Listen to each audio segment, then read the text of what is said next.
भारतीय संविधान के भाग और अनुसूची की बात कर ले। भारतीय संविधान के भाग और अनुसूची की बात किया जाए तो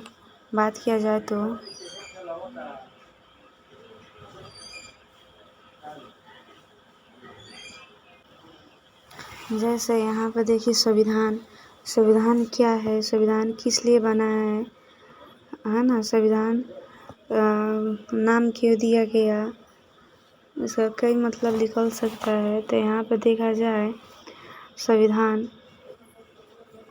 जैसे सभी के लिए बराबर कानून को संविधान कहते हैं। सभी के लिए बराबर कानून हो, उसी के लिए हम लोग संविधान बनाते हैं। देश और राज्य के शासक, देश और राज्य के, यहाँ पे क्या बोला, यहाँ पे बोल रहा है कि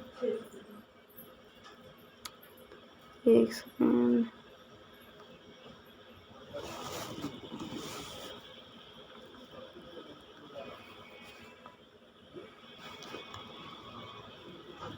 कहाँ थे हम। राज्य का शासक कैसे चलेगा, उसको चलाने के लिए जिस किताब को तैयार किया गया है वो भारतीय संविधान है। इस संविधान किताब में 22 लेसन है। इस किताब में कितने लेसन है, तो 22 लेसन हो जाते हैं। इस लेसन में हम लोगों को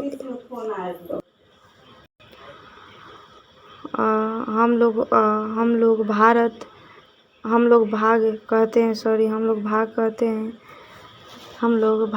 हैं। इसके लेसन को हम लोग क्या कहते हैं, भाग कहते हैं।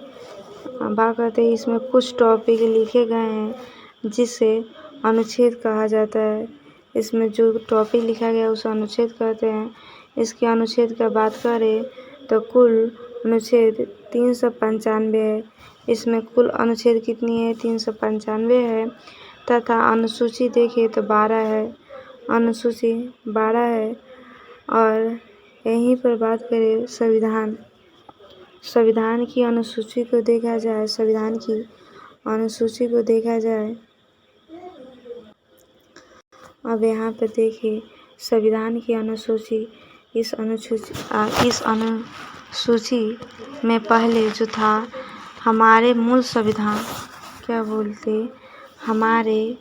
मूल संविधान में 8 अनुसूची थी, किंतु वर्तमान में इसको बढ़ाकर कितना क्या कर दिया गया है, 12। वर्तमान में बढ़ाकर इसे 12 कर दिया गया है। प्रथम अनुसूची की बात किया जाए, इसमें राज्य एवं संघराज्य क्षेत्र की चर्चा किया गया है। वहीं दूसरी अनुसूची में देखा जाए, तो इसमें विभिन्न पदाधिकारियों जैसे राष्ट्रपति, उपराष्ट्रपति, राज्यपाल, लोकसभा अध्यक्ष, उपाध्यक्ष,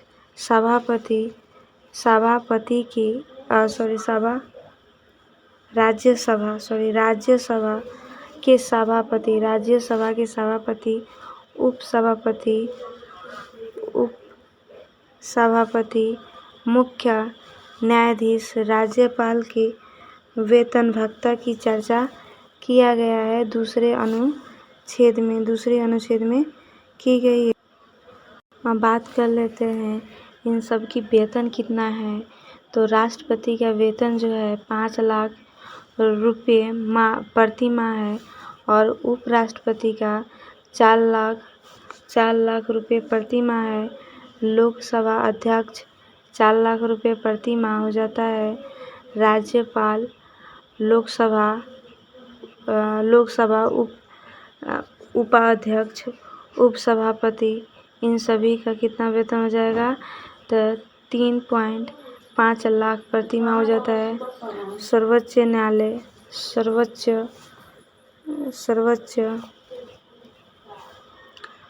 न्यायालय मुख्य न्यायाधीश का वेतन 2.8 लाख हो जाता है। सर्वोच्च न्यायालय एवं अन्य न्यायाधीश, उच्च न्यायालय पे देखिए काम क्यों नहीं कर रहा है। मुख्य न्यायाधीश, अध्यक्ष, गवर्नर का वेतन 2.5 लाख हो जाता है। उच्च न्यायालय के अन्य न्यायाधीश के सदस्य कैबिनेट के मुख्य सचिव, मंत्रालय का सचिव, चुनाव आयोग, इन सभी का 2.25 लाख वेतन हो जाती है। 2.25 लाख वेतन हो जाती है। अब तीसरी अनुसूची की बात किया जाएगा। इनमें तीसरी अनुसूची में देखिए इसमें विभिन्न प्रकार के पदाधिकारियों की चर्चा की गई है। इस नोट में बात करें, इसमें राष्ट्रपति तथा उपराष्ट्रपति के शपथ की चर्चा नहीं है ना। चौथी अनुसूची में इसमें राज्यसभा की सीटों की चर्चा की गई है। पांचवी अनुसूची में इसमें इस अनुसूचित जाति एवं जनजाति के लिए प्रशासन के संबंध में चर्चा किया गया है। छठी अनुसूची में इस अनुसूची में पूर्वोत्तर भारत के 4 राज्य असम, त्रिपुरा, मेघालय, मिजोरम के अनुसूचित क्षेत्र और प्रशासन की चर्चा किया गया है।